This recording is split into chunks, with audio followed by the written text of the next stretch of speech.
Okay, GDP. We're going to measure total income and production in the country. There's issues with that since January of 2025. And we'll talk about this because there's these data issues that exist not just in the BEA, which calculates this, but in all the agencies. They fired a bunch of staff, and nobody's sure whether the data we collect going forward is going to be accurate or not. They didn't like some of the numbers that were coming out, and so they fired the boss, which sends a message to the new boss not to put out numbers that don't align with what they want to hear. Nobody knows what's going to happen with these data. The United States has had the best data in the world for a long time, and now nobody knows whether we're going to have good data, bad data, or whatever. But it's the ideas that are the important thing. We'll figure out the data later. So this is our first real section of macroeconomics. We need to figure out why recessions happen, why the economy grows sometimes, what we call the business cycle. We need to figure out long term how some economies grow and some don't, and how we can make ours grow.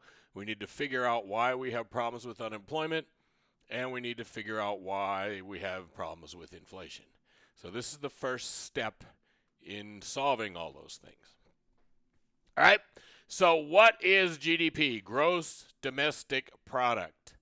Okay, it's important to understand that this is really a measure of how much we produce. It's a production thing. We make this many cars and this many this and this many that. Okay? It's production. It's not, well, it's not personal. All right?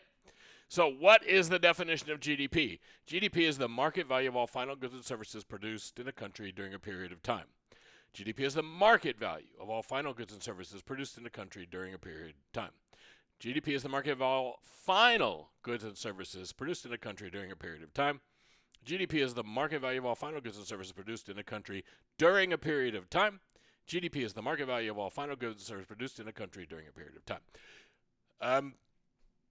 You should be waking up, you're on the couch and you sort of are falling asleep, and then all of a sudden you go, and out of your mouth should come, GDP is the market value of all final goods and services produced in. Just saying. Okay? GDP.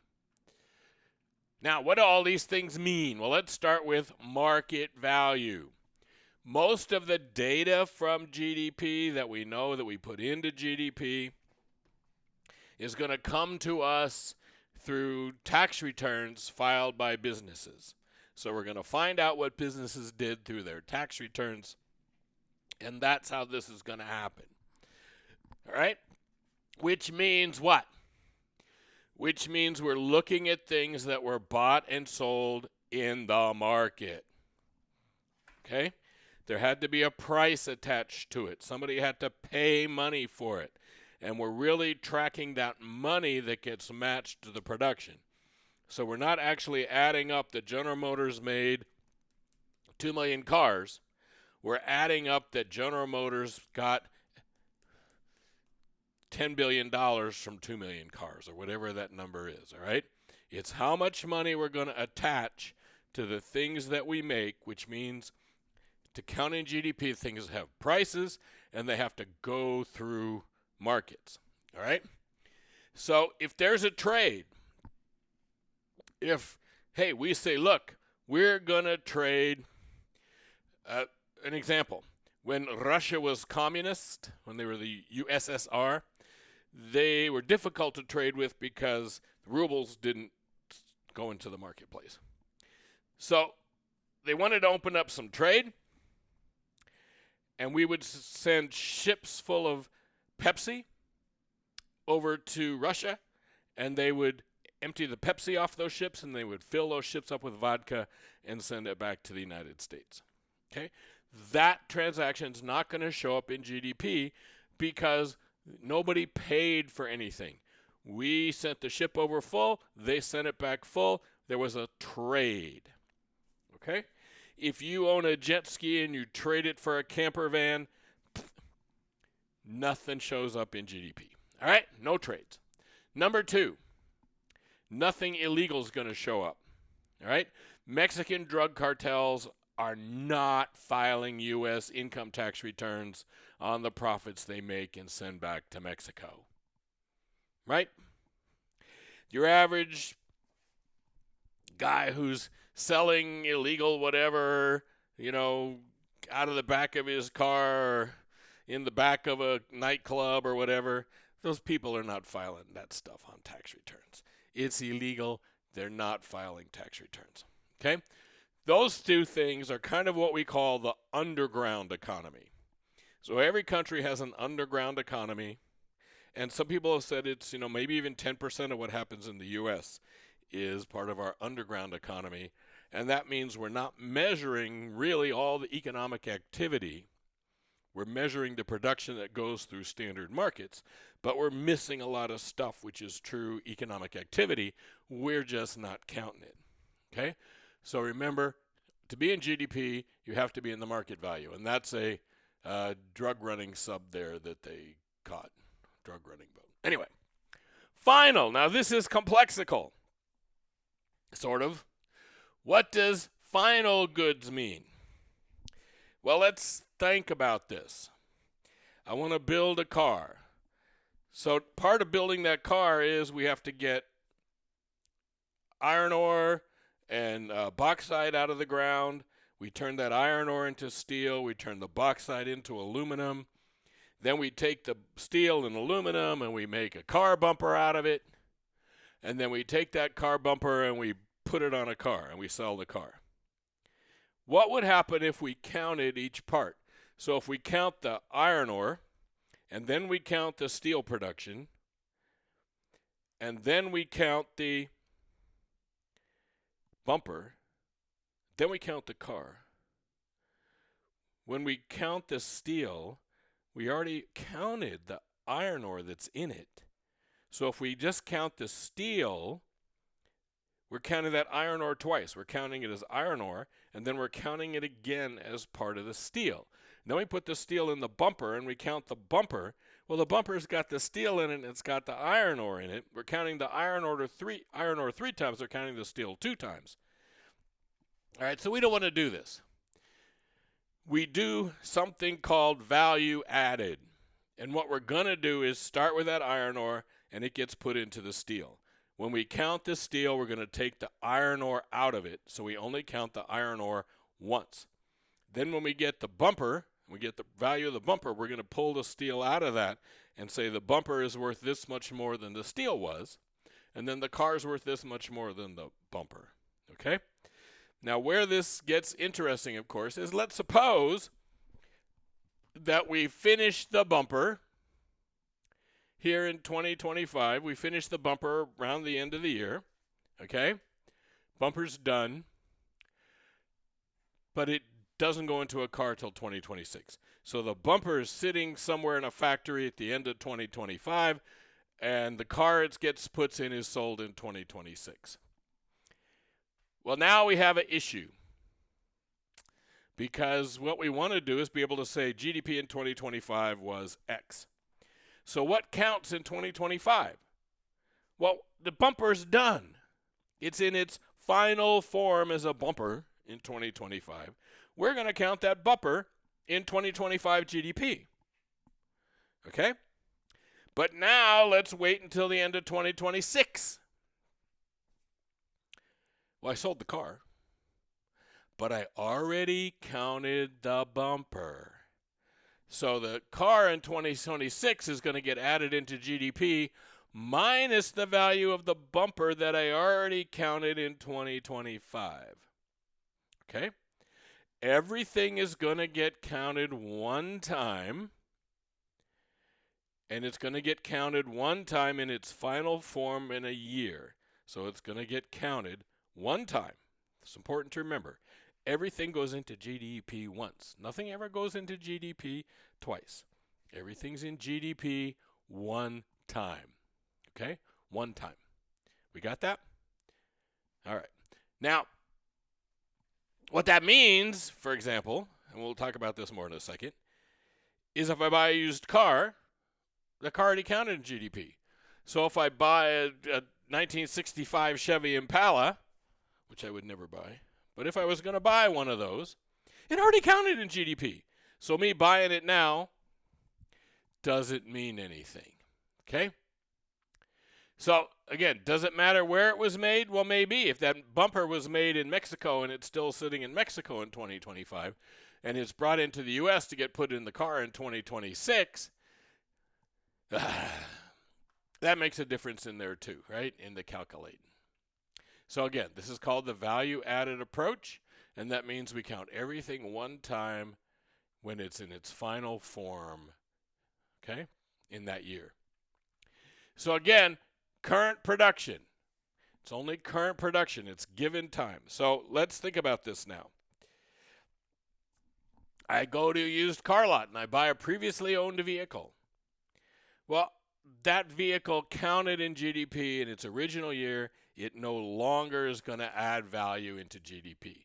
So any used car you buy, you go out and you buy something on, we have this MacBids place over here. I don't think it sells used stuff, but online you can go to eBay and you can get previously owned Wiis, right?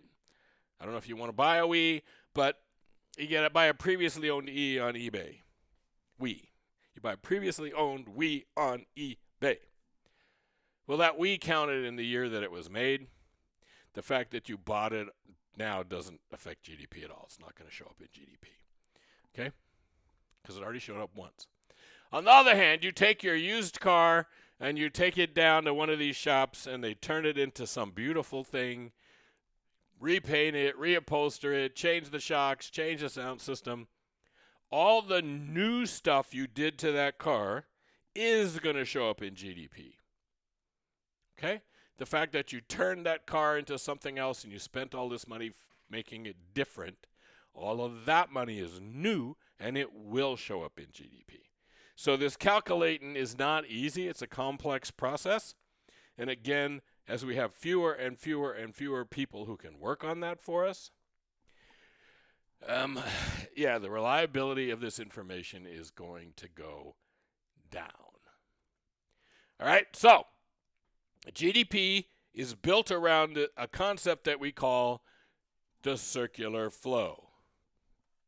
Everything you see exists together in a delicate balance. As king, you need to understand that balance and respect all the creatures, from the crawling ant to the leaping antelope.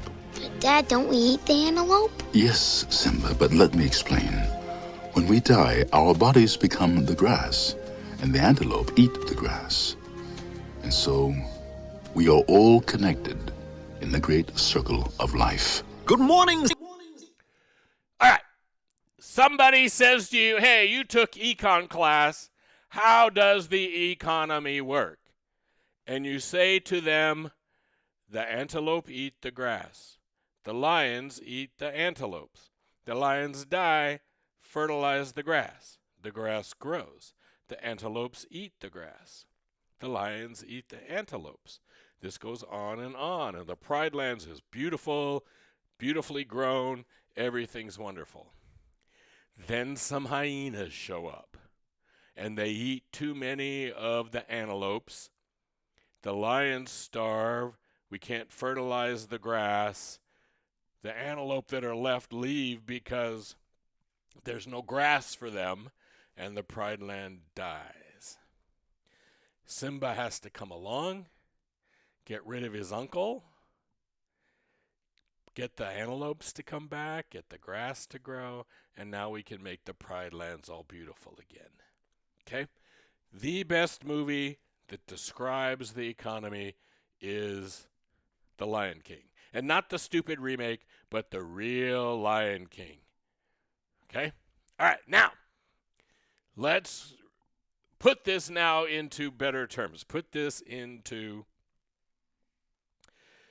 technical terms. Okay? So in our economy, we have these things called households. Households are economic units that buy things, but they don't sell anything. So when you're at the grocery store, you're a household. You're buying stuff, but you're not selling anything to the grocery store. You're a household. You're buying stuff. You buy your electricity. You pay your bill. You pay your rent.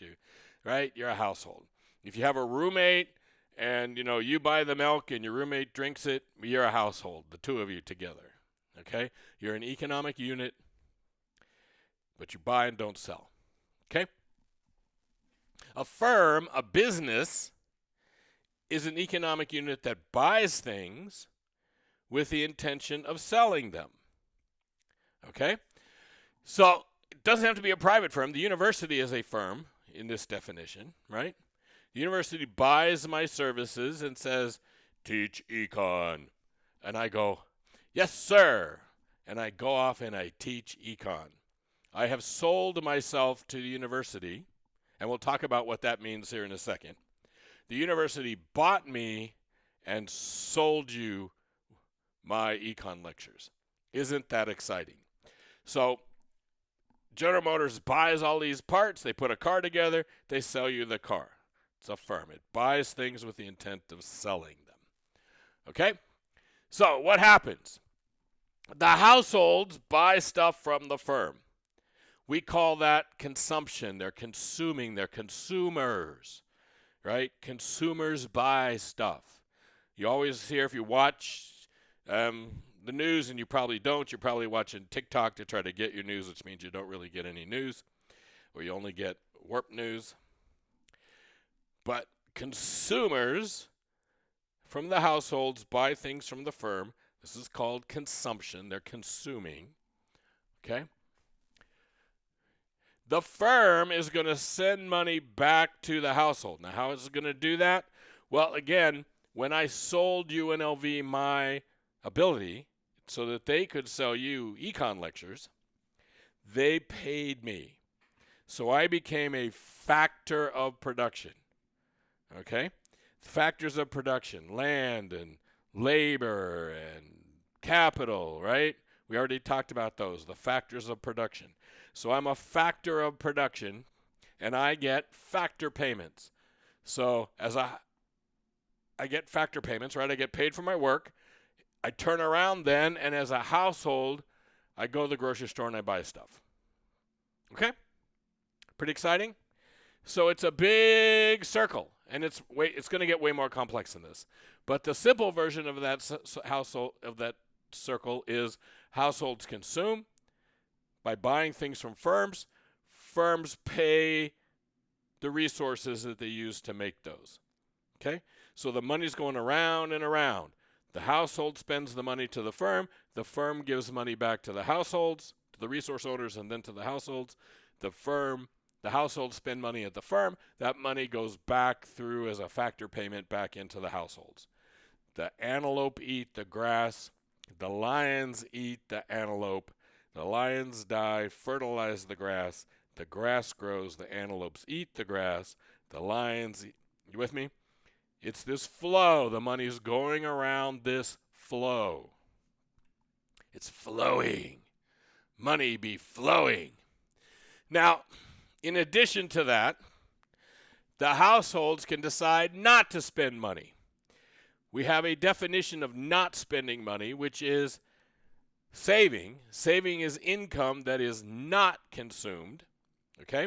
So when we save here, we're saving.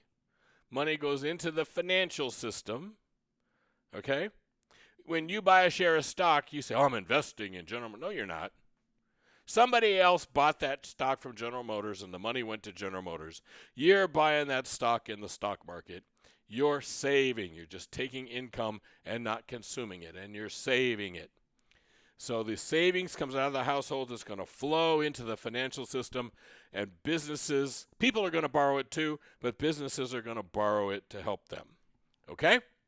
So again, what's important is that all this money keeps doing what?